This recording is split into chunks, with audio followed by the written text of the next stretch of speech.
সংসার করতেছেন নবীজির সঙ্গে। হঠাৎ করিয়া উনি লক্ষ্য করেন উনি একটু নির্জনতায় চলে যান, উনি একটু একা একা চলে যান। উনি নির্জনতায় যাইয়া একা একা যাইয়া উনি দুনিয়ার কোনো মানুষের সঙ্গে সম্পর্ক করে না, উনি সম্পর্ক করে মহান রব্বুল আলামিনের সাথে। সুবহানাল্লাহ। কার সাথে সম্পর্ক করে? আল্লাহর সাথে। হযরতে খাদিজা দেখেন মক্কা থেকে অনেক দূরে উনি হাঁটিয়া হাঁটিয়া বিশাল এক উঁচু পাহাড়ের মধ্যে নবীজি উঠে। ওই পাহাড়ের মধ্যে নবীজি যাইয়া ওই গুহার মধ্যে, যেই গুহার নাম হলো হেরা গুহা, ওই গুহার মধ্যে নবীজি যাইয়া আল্লাহ তাআলার দরবারে ধ্যানে মগ্ন হয়, আল্লাহ তাআলার সঙ্গে কথাবার্তা বলেন। শুধু তাই নয়, ওই গুহার মধ্যে তাকিয়ে নবীজি মানুষ রাস্তা দিয়া যারা আসা যাওয়া করে তাদেরকে নবীজি পানি পান করায়, নবীজি ক্ষুধার্তদেরকে খাবার খাওয়ায়। চিল্লায় বলেন না সুবহানাল্লাহ। নবী মানুষদেরকে খাবার দেয়, পানি দেয়, আর আল্লাহর ইবাদত বন্দেগী করে, মানুষের সঙ্গে বেশি একটা মিশে না। হযরতে খাদিজা রাদিয়াল্লাহু তাআলা আনহু বলেন, আল্লাহর রাসূল সাল্লাল্লাহু আলাইহি ওয়াসাল্লাম এইভাবে উনি যখন পাহাড়ের চিপায় উঠতেন 10 দিন, 15 দিন, 20 দিন পর্যন্ত উনি নির্জনতায় থাকতেন।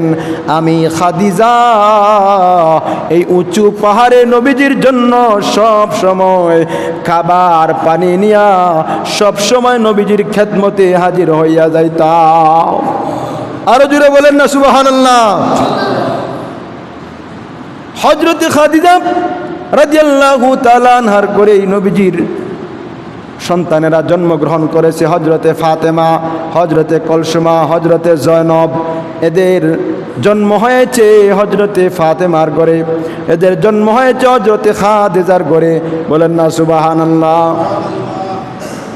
আল্লাহ রাসূল সাল্লাল্লাহু আলাইহি ওয়াসাল্লাম বলেন, আমার কাছে কিভাবে ওহী আসা শুরু করে শুনুন। আমি একবার রমজান মাসের এক রাত্রিতে আমি ওই হেরা গুহার মধ্যে গেলাম। হেরা গুহার মধ্যে যাওয়ার পরে আমি তাকায় দেখি, আমার কথা বুঝতেছেন আপনারা? কথাগুলো বোঝা যায়নি?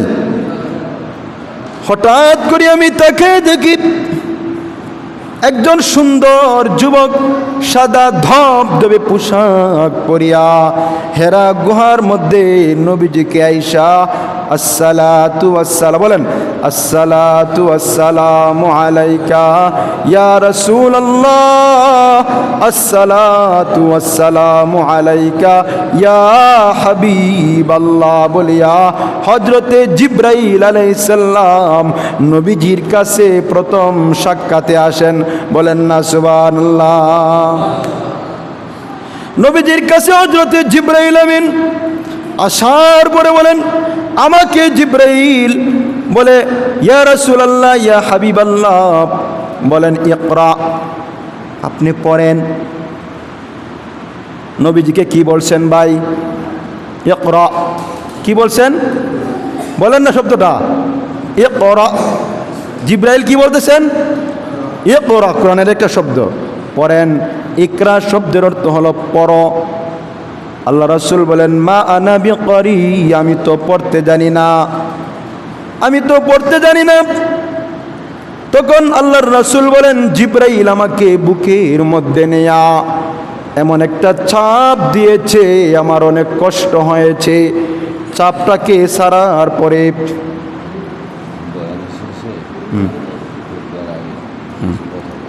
আচ্ছা, জিবরাইল আলাইহিস সালাম বলতেছেন, আবার বলেন ইকরা। আল্লাহর রাসূল বলেন, মা না বিকারি, আমি পড়তে জানি না। জিবরাইল আলাইহিস সালাম আবার বুকের মধ্যে চাপ দিলেন, আবার বললেন নবীজিকে পড়ো। নবীজি বলেন, আমি পড়তে জানি না। তারপরে জিবরাইল আলাইহিস সালাম আবার আরেকটা চাপ দিলেন নবীজিকে।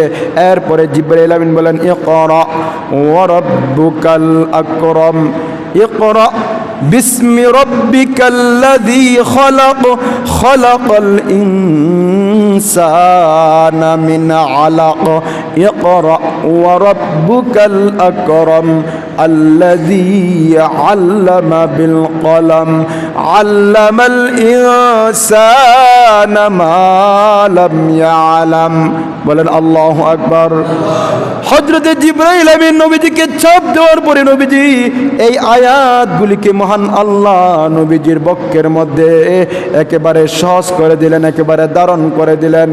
আল্লাহর রাসূল বলেন, আমি এই আয়াতগুলি আমার বক্ষের মধ্যে ধারণ করিয়া আমি বাড়ির মধ্যে আসলাম খাদিজার কাছে। আসার পরে দেখি আমার শরীরের তাল বেশি ভালো না, আমার শরীরটা যেন কেমন কেমন করে, আমার শরীরটা যেমন ভালো লাগে না। আমি খাদিজাকে বললাম, ও খাদিজা, আমাকে চাদর দ্বারা আবৃত করো, জাম্মিলুনি জাম্মিলুনি, আমাকে চাদর দ্বারা আবৃত করো, আমার প্রাণ নিয়ে আমার ভয় হয়, আমার অনেক কষ্ট হইতেছে, আমার মনে হয় আমি আর বাঁচব না। বলেন সুবহানাল্লাহ। স্ত্রীর কাছে নবীজি আসার পরে যখন এই রকম কথাবার্তা বলতেছেন, বিবি খাদিজা নবীজির মাথার মধ্যে হাত দিয়া দেখেন নবীজির মাথাটা একেবারে গরম হয়ে গেছে। বলেন সুবহানাল্লাহ। খাদিজা বলে, ইয়া রাসূলুল্লাহ, ইয়া হাবিবাল্লাহ, আল্লাহ তাআলা আপনাকে কোনো অমঙ্গল করবেন না, কারণ আপনি মানুষদেরকে খাবার দেন, আপনি অসহায়ের কাছে সাহায্য করেন, আপনি যেই সমস্ত মানুষেরা বোঝা টানিয়া নিতে পারে না আপনি তাদের বোঝাগুলি আগুয়া দেন, আপনি তাদেরকে সহযোগিতা করেন, আপনি অনাহারের মুখে খাবার তুলে দেন, আপনার কোনো ক্ষতি হবে না। চলেন আমার চাচাতো ভাইয়ের কাছে, তার কাছে তোমাকে নিয়ে যাই। বলেন সুবহানাল্লাহ। হযরতে খাদিজা রাদিয়াল্লাহু তাআলা আনহার চাচাতো ভাই ওয়ারাকা ইবনে নওফল, সে একজন একটা ধর্মের শিক্ষক ছিল, সেও একজন গুরু ছিল।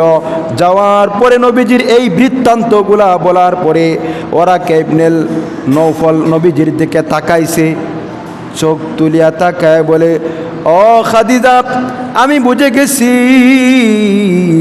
নবীজির কাছে, মুহাম্মদের কাছে, আব্দুল্লাহর বেটা মুহাম্মদের কাছে জিবরাইল আমিন আসছিল নবুয়ত নিয়া, উনি আল্লাহর পক্ষ থেকে নবী হইয়া গেছে।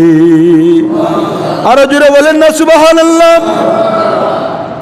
আল্লাহর রাসূল সাল্লাল্লাহু আলাইহি ওয়াসাল্লাম নবীজি হওয়ার পরে, নবুয়ত পাওয়ার পরে উনি মানুষদেরকে দ্বীনের দাওয়াত দিতেছেন।